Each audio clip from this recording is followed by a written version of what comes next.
ಬೇಗನಕಡು railway station. ಇದೊಂದು ಪುಟ್ಟ railway station. Station master ಉಳ್ಕೊಳ್ಳೋಕ್ಕೆ ಮತ್ತು ಮೇಂಟೈನ್ ಮಾಡೋಕ್ಕೆ ಒಂದು ಕಾಟೇಜ್ ಇತ್ತು. ಇದು ಬಿಟ್ಟರೆ ಸುತ್ತಮುತ್ತ ಯಾವುದೇ ಥರದ ಫೆಸಿಲಿಟಿ ಇರಲಿಲ್ಲ. ಇದೊಂದು ಓಪನ್ ಏರಿಯಾ ರೈಲ್ವೆ ಸ್ಟೇಷನ್. ಆ ಹಳ್ಳಿ ಜನ ಬಹಳಷ್ಟು ಹೋರಾಟ ಮಾಡಿ ಆ ರೈಲ್ವೆ ಸ್ಟೇಷನ್ನ ಅಲ್ಲಿ ಕಟ್ಸೋ ಥರ ಮಾಡಿದರು. ಇದಕ್ಕೂ ಮುಂಚೆ ಅಲ್ಲಿ ರೈಲ್ವೆ ಹಳಿ ಇತ್ತು, ಆದರೆ ಯಾವುದೇ ಥರದ ಟ್ರೈನ್ಗಳು ಅಲ್ಲಿ ನಿಲ್ತಿರಲಿಲ್ಲ. ಹೀಗೆ ಜನ ಅಲ್ಲಿ ಗಲಾಟೆ ಮಾಡಿ ಕಾಡಿ ಬೇಡಿ ಆ ವಿಷಯ ದೊಡ್ಡೋರವ್ರಿಗೂ ಹೋಗಿ ಆ ರೈಲ್ವೆ ಸ್ಟೇಷನ್ನ ಅಲ್ಲಿ ಕಟ್ಸೋ ಥರ ಮಾಡಿದರು. 1960ರಲ್ಲಿ ಈ ರೈಲ್ವೆ ಸ್ಟೇಷನ್ನ ಉದ್ಘಾಟನೆ ಆಯಿತು. ಜನನೂ ಕೂಡ ಈಗ ತುಂಬ ಸಂತೋಷವಾಗಿದ್ದರು. ಯಾಕಂದರೆ ಅವ್ರಿಗೆ ಈಗ ರೈಲ್ವೆ ಸ್ಟೇಷನ್ ಹೋಗಬೇಕು ಅಂದರೆ 20-30 ಕಿಲೋಮೀಟರ್ವರೆಗೂ ದೂರ ಹೋಗುವಂಥ ಅನಿವಾರ್ಯತೆ ಇರಲಿಲ್ಲ. ಇದಾಗಿ ಸ್ವಲ್ಪ ದಿನ ಆದಮೇಲೆ ಆ ರೈಲ್ವೆ ಸ್ಟೇಷನ್ಗೆ ಹೊಸದಾಗಿ ಒಬ್ಬ ಸ್ಟೇಷನ್ ಮಾಸ್ಟರ್ ಬರ್ತಾನೆ. ಹೊಸ ಸ್ಟೇಷನ್, ಹೊಸ ಜನ, ಹೊಸ ಗ್ರಾಮ ಎಲ್ಲದನ್ನು ನೋಡಿ ಆ ಸ್ಟೇಷನ್ ಮಾಸ್ಟರ್ ಫುಲ್ಲು ಜೋಶಲ್ಲಿರ್ತಾನೆ. ಅವನ ಕರ್ತವ್ಯನ ಅವನು ಚೆನ್ನಾಗಿ ಮಾಡ್ಕೊಂಡು ಹೋಗ್ತಾ ಇರ್ತಾನೆ. ಹೀಗೆ ಅದೊಂದು ದಿನ. ಅವತ್ತೂ ನಾರ್ಮಲಾಗಿ ಜನ ರೈಲ್ಗೋಸ್ಕರ ಬಂದಿದ್ದರು. ಜನ ರೈಲು ಹತ್ತೋದನ್ನು ಇಳಿಯೋದನ್ನು ಎಲ್ಲನೂ ಗಮನಿಸ್ತಿದ್ದ ರೈಲ್ವೆ ಮಾಸ್ಟರ್ ತನ್ನ ಕೆಲಸನ ಮಾಡಿಕೊಂಡು ಅವನ ಪಾಡಿಗೆ ಅವನು ಇರ್ತಾನೆ.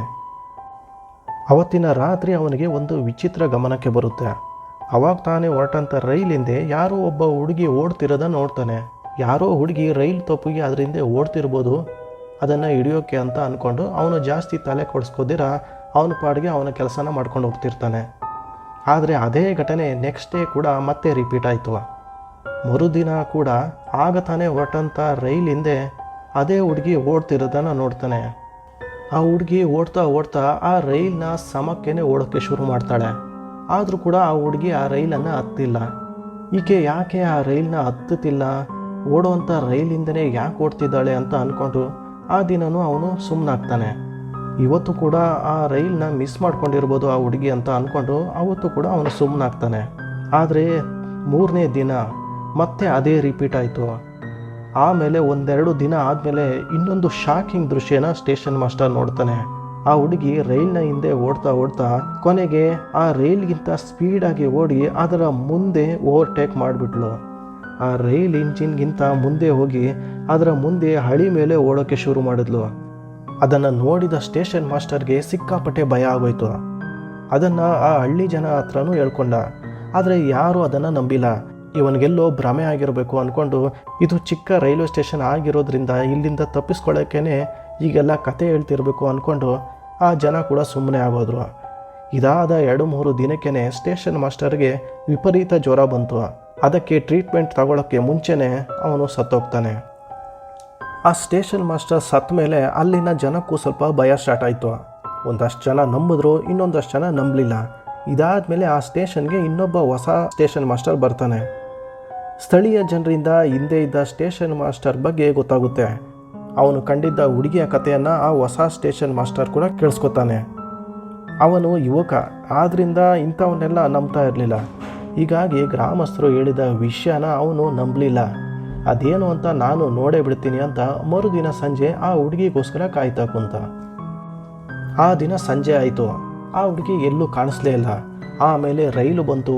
ಆಮೇಲೆ ಇನ್ನೇನು ಆ ರೈಲು ಸ್ಟೇಷನ್ ಬಿಟ್ಟು ಹೊರಡ್ತಾ ಇದ್ದಂಗೆ ಸಡನ್ನಾಗಿ ಆ ಹುಡುಗಿ ಎಲ್ಲಿಂದ ಬಂದ್ಲೋ ಗೊತ್ತಿಲ್ಲ, ಆ ರೈಲ್ ಟ್ರ್ಯಾಕ್ ಮೇಲೇ ಆ ರೈಲಿಂದನೇ ಓಡೋಕ್ಕೆ ಶುರು ಮಾಡಿದ್ಲು. ಅದನ್ನು ನೋಡ್ತಾ ಇದ್ದ ಆ ಹೊಸ ಸ್ಟೇಷನ್ ಮಾಸ್ಟರ್ಗೆ ಎದೆ ಜಲ್ಲಂತು. ಜೀವ ಬಾಯಿ ಬಂದಂಗೆ ಆಯಿತು.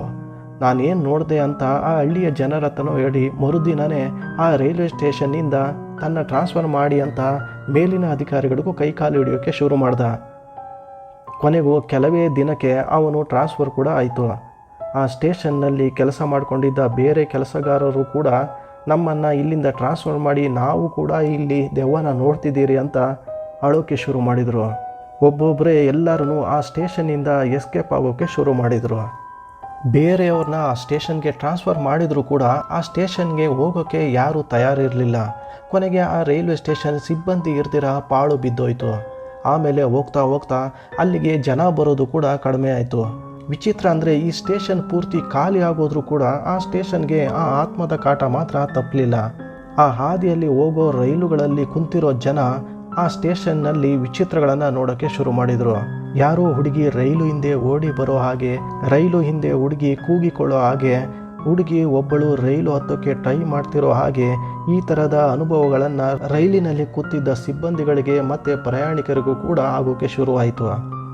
ಇದರಿಂದ ಆ ರೈಲ್ವೆ ಪೈಲಟ್ಗಳು ಕೂಡ ಬೇಗನ್ಕಡು ರೈಲ್ವೆ ಸ್ಟೇಷನ್ ಹತ್ರ ಬರ್ತಾ ಇದ್ದಂಗೆ ರೈಲ್ನ ವೇಗ ಫುಲ್ ಸ್ಪೀಡ್ ಮಾಡೋಕ್ಕೆ ಶುರು ಮಾಡಿದರು. ರೈಲ್ನಲ್ಲಿರೋ ಜನ ಕೂಡ ಕಿಟಕಿಗಳನ್ನು ಮುಚ್ಕೊಳ್ಳೋಕ್ಕೆ ಶುರು ಮಾಡಿದ್ರು.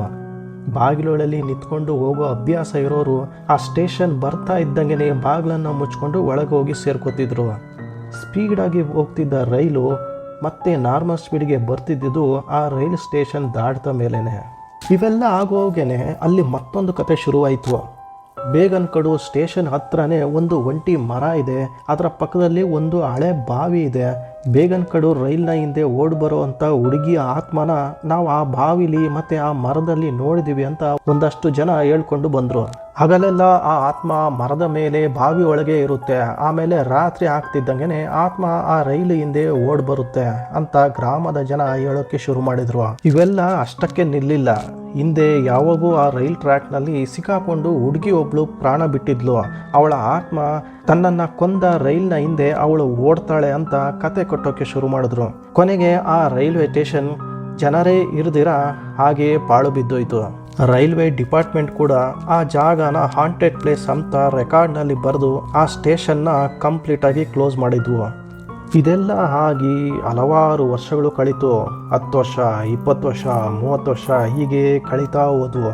ಕೊನೆಗೆ 2009ರಲ್ಲಿ ಮಮತಾ ಬ್ಯಾನರ್ಜಿ, ಪಶ್ಚಿಮ ಬಂಗಾಳದ ಈಗಿನ CM, ಆ ಕಾಲದಲ್ಲಿ ರೈಲ್ವೆ ಮಿನಿಸ್ಟರ್ ಆಗಿ ಬರ್ತಾರೆ. ಇವರು ಆತ್ಮ, ಭೂತ, ಪಿಶಾಚಿಗಳನ್ನು ನಂಬದೇ ಇರುವಂಥ ವ್ಯಕ್ತಿ. ಆದ್ದರಿಂದ ಆ ಸ್ಟೇಷನ್ನ ರೀಓಪನ್ ಮಾಡೋದು ನನ್ನ ಜವಾಬ್ದಾರಿ ಅಂತ ಹೇಳ್ತಾರೆ. ಈ ರೈಲ್ವೆ ಸ್ಟೇಷನ್ ಮುಚ್ಚೋಗಿ 50 ವರ್ಷಗಳೇ ಆಗೋಗಿತ್ತು. ಆ ಗ್ರಾಮದ ಜನ ಕೂಡ ಈಗ ಎಜುಕೇಟೆಡ್ ಆಗಿದ್ದರು. 50 ವರ್ಷದ ಹಿಂದೆ ನಡೆದಿರುವಂಥ ಕತೆ ಈಗ ಯಾರೂ ಅಷ್ಟು ಸುಲಭವಾಗಿ ನಂಬ್ತಾ ಇರಲಿಲ್ಲ. ಸೊ 50 ವರ್ಷ ಆದಮೇಲೆ 2009ರಲ್ಲಿ ಈ ಸ್ಟೇಷನ್ ಮತ್ತೆ ರೀಓಪನ್ ಆಯಿತು. ಆದರೆ ರೀಓಪನ್ ಆಗಿ ಕೆಲವೇ ದಿನಗಳಲ್ಲಿ ಅಲ್ಲಿ ಮತ್ತೊಂದು ಘಟನೆ ನಡೀತು. ಅಲ್ಲಿ ಎಲೆಕ್ಟ್ರಿಸಿಟಿಗೋಸ್ಕರ ಇಟ್ಟಿದ್ದ ಸೋಲಾರ್ ಸಿಸ್ಟಮ್ ಸಡನ್ನಾಗಿ ಪೀಸ್ ಆಗೋಗಿತ್ತು. ಅದನ್ನು ನೋಡಿದ ಜನ ಮತ್ತೆ ಆ ಸ್ಟೇಷನ್ನ ಯೂಸ್ ಮಾಡಲ್ಲ ಅಂತ ಹೇಳ್ತಾರೆ. 50 ವರ್ಷಗಳ ನಂತರ ಕೂಡ ಆ ಸ್ಟೇಷನ್ನ ಭಯ ಅಲ್ಲಿನ ಜನರಿಂದ ಹೋಗಿರಲಿಲ್ಲ. ಇದರಿಂದ ಸರ್ಕಾರ ಒಂದಷ್ಟು ಪ್ಯಾರಾನಾರ್ಮಲ್ ಇನ್ವೆಸ್ಟಿಗೇಟರ್ಗಳನ್ನು ಅಲ್ಲಿಗೆ ಕಳಿಸ್ತಾರೆ. ಅಲ್ಲಿ ನಿಜವಾಗ್ಲೂ ಆತ್ಮಗಳು ಇವೆಯಾ ಏನು ಎತ್ತ ಅಂತ ಕಂಡಿಡಿದು ಅಲ್ಲಿನ ಜನಕ್ಕೆ ತಿಳಿಸಿ ಅಂತ ಹೇಳ್ತಾರೆ. ಆ ಟೀಮ್ ಅಲ್ಲಿಗೆ ಹೋಗಿ ಇನ್ವೆಸ್ಟಿಗೇಷನ್ ಮಾಡ್ತಾರೆ. ಅವರು ಒಂದು ಸಂಜೆ ಅಲ್ಲೇ ಹೋಗಿ ಉಳ್ಕೋತಾರೆ. ರಾತ್ರಿ ಎಲ್ಲ ಕಾದ್ರೂ ಅಲ್ಲಿ ಯಾವ ಹುಡುಗಿನೂ ಕಾಣಿಸಿಲ್ಲ, ಅಲ್ಲೇನೂ ನಡೆಯೋದೂ ಇಲ್ಲ. ಅವತ್ತು ಇಡೀ ರಾತ್ರಿ ಅವರು ಅಲ್ಲೇ ಕಳೆದ್ರೂ ಅವರ ಇನ್ಸ್ಟ್ರೂಮೆಂಟ್ಗಳಲ್ಲಿ ಯಾವುದೇ ಥರದ ಸಿಗ್ನಲ್ ಸಿಗಲ್ಲ. ಕೊನೆಗೆ ಇದೆಲ್ಲ ಏನೂ ಇಲ್ಲ, ಇದು ಬರೀ ಕಂತೆ ಪುರಾಣ ಅಂತ ಅವರು ರಿಪೋರ್ಟ್ನ ಸಬ್ಮಿಟ್ ಮಾಡ್ತಾರೆ. ಇವತ್ತು ಕೂಡ ಆ ರೈಲ್ವೆ ಸ್ಟೇಷನ್ ಓಪನ್ ಇದೆ. ಆದರೆ ಸಂಜೆ ಮೇಲೆ ಅಲ್ಲಿ ಯಾರು ಜನಗಳು ಉಳ್ಕೊಳ್ಳೋದಿಲ್ಲ, ಅಲ್ಲಿ ರೈಲು ಕೂಡ ಸ್ಟಾಪ್ ಆಗೋದಿಲ್ಲ. ಬಹುಶಃ ಆ ರೈಲ್ವೆ ಸ್ಟೇಷನ್ ತುಂಬ ಚಿಕ್ಕದಾಗಿರೋದ್ರಿಂದ ಅಲ್ಲಿ ಉಳ್ಕೊಳ್ಳೋಕ್ಕೆ ಯಾವುದೇ ಫೆಸಿಲಿಟಿ ಇಲ್ಲದೆ ಇರೋದ್ರಿಂದ ಅಲ್ಲಿನ ಸ್ಟೇಷನ್ ಮಾಸ್ಟರ್ಗಳೇ ಈ ಥರ ಕತೆ ಹೇಳಿ ಅಲ್ಲಿಂದ ತಪ್ಪಿಸ್ಕೊಳ್ಳೋಕ್ಕೆ ಟ್ರೈ ಮಾಡಿದ್ರು ಅನಿಸುತ್ತೆ. ಆ ಗ್ರಾಮದ ಅಮಾಯಕ ಜನ ಇದನ್ನೇ ನಂಬಿ ಈ ಕತೆನ ಎಲ್ಲ ಕಡೆ ಹಬ್ಬಿಸೋಕೆ ಶುರು ಮಾಡಿದ್ರು ಅನಿಸುತ್ತೆ. ಇದರ ಬಗ್ಗೆ ನಿಮಗೇನು ಅನಿಸುತ್ತೆ? ದೆವ್ವಭೂತಗಳು ನಿಜವಾಗ್ಲೂ ಇದೆಯಾ ಅಥವಾ ಇಲ್ವಾ? ಕಮೆಂಟ್ಸ್ನಲ್ಲಿ ತಿಳಿಸಿ. ವಿಡಿಯೋ ಇಷ್ಟ ಆದರೆ ಲೈಕ್ ಮಾಡಿ ಮತ್ತು ಚಾನಲ್ನ ಸಬ್ಸ್ಕ್ರೈಬ್ ಮಾಡ್ಕೊಳ್ಳಿ. Thank you.